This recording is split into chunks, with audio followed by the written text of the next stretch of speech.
pas accomplir ces actions qui ont été interdites et qu'il va accomplir les actions que Dieu encourage d'accomplir, eh bien, c'est là qu'il va accomplir des bonnes œuvres.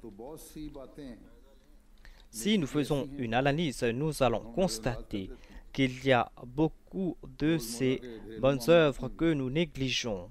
Cela concerne notre vie familiale, cela peut concerner aussi notre vie dans la société, cela peut concerner aussi le respect de la Nizam et Jamaat.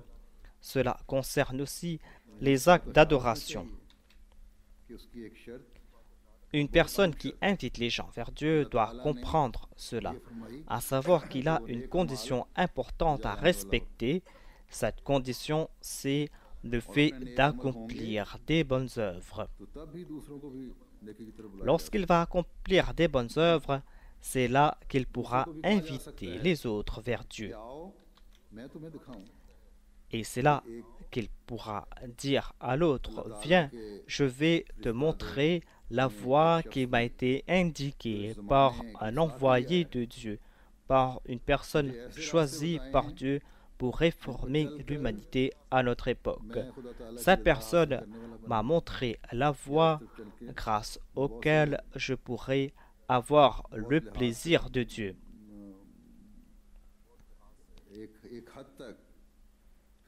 Et en suivant cette voie, j'arrive à ressentir une tranquillité en mon cœur.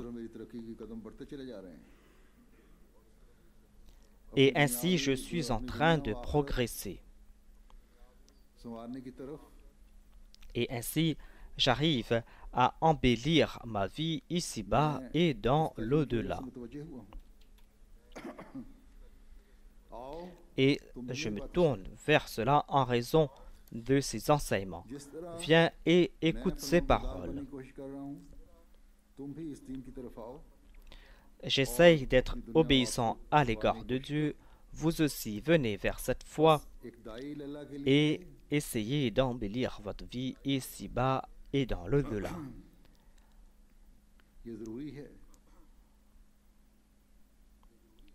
Une personne qui invite les autres vers Allah doit certainement agir ainsi. Mais cela ne concerne pas uniquement ceux qui prêchent, mais cela concerne tout Ahmadi, qu'il soit un prédicateur actif ou pas. Si le monde ou les autres savent qu'un tel est Ahmadi, eh bien, cette personne doit comprendre que le nom de la Jamaat Ahmadiyya est lié à sa personne. Même si cette personne ne prêche pas ouvertement, eh bien, en raison de son appartenance à l'Ahmadiyya, elle est en train de prêcher silencieusement. Je reçois des lettres de la part des non-Ahmadis, des non-musulmans, qui disent que l'on sait ou l'on entend que vous encouragez la vertu et vous déclarez que vous êtes meilleur que les autres musulmans. Mais un Ahmadi quelconque a lésé mes droits. Aidez-moi en ce sens. Donc, une action d'un Ahmadi est en train de déshonorer toute la Jamaat. Allah est celui qui a créé l'homme et qui connaît tous les coins et les recoins de sa nature. Personne d'autre que lui ne peut connaître cela, sauf Dieu. Dieu a donc déclaré que pour accomplir cette tâche, vous allez devoir accomplir des bonnes œuvres. Vous devez inviter les autres vers Dieu, vous devez faire des efforts en ce sens, mais vous devez aussi accomplir des bonnes œuvres.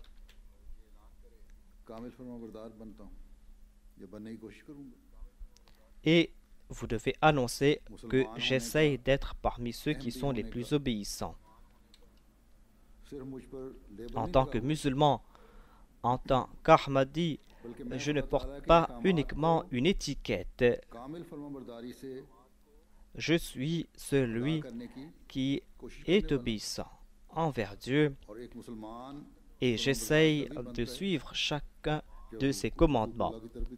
Un musulman sera obéissant envers Dieu lorsqu'il va s'acquitter de ses devoirs envers Dieu et envers les créatures de Dieu.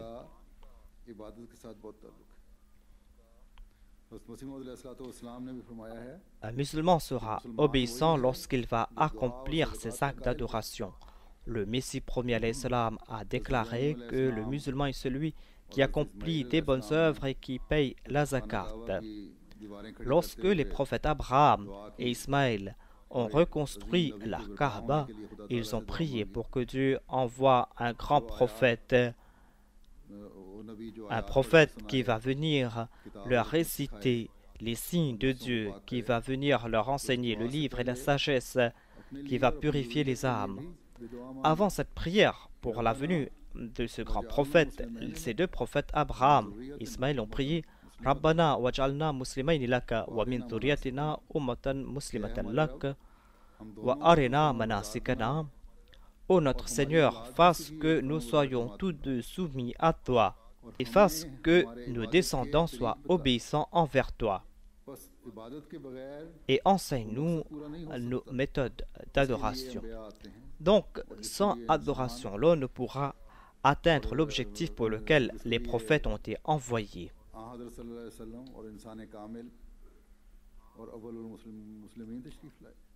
L'objectif pour lequel le saint prophète Mohammed Mustafa sallallahu alayhi wa sallam a été envoyé.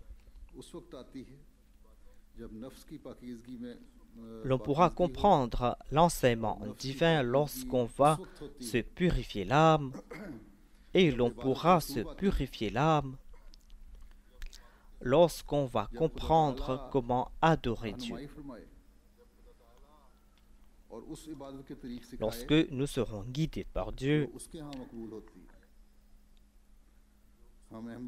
et lorsqu'on va accomplir ces actes ou ces formes d'adoration qui sont agréées par Dieu, nous sommes chanceux en tant qu'Ahmadi, car nous avons accepté ce grand prophète Mohammed Mustafa sallallahu alayhi wa sallam, qui nous a enseigné ces manières pour adorer Dieu qui ont été acceptées par Dieu. Et nous sommes aussi chanceux, car pour nous rapprocher de Dieu, nous avons accepté le Messie promis et Imam al-Mahdi, ce bien-aimé du saint prophète, sallallahu alayhi wa sallam, lui qui a attiré notre attention vers les prières, lui qui nous a fait comprendre que d'une part, l'on doit acquérir une grande connaissance pour prêcher le message de Dieu, mais l'on doit aussi réformer ses actions.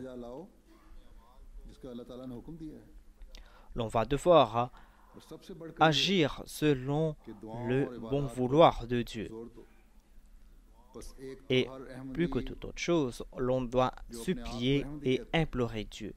D'une part, tout Ahmadi qui se considère comme un suivant du Messie promis, alayhi salam,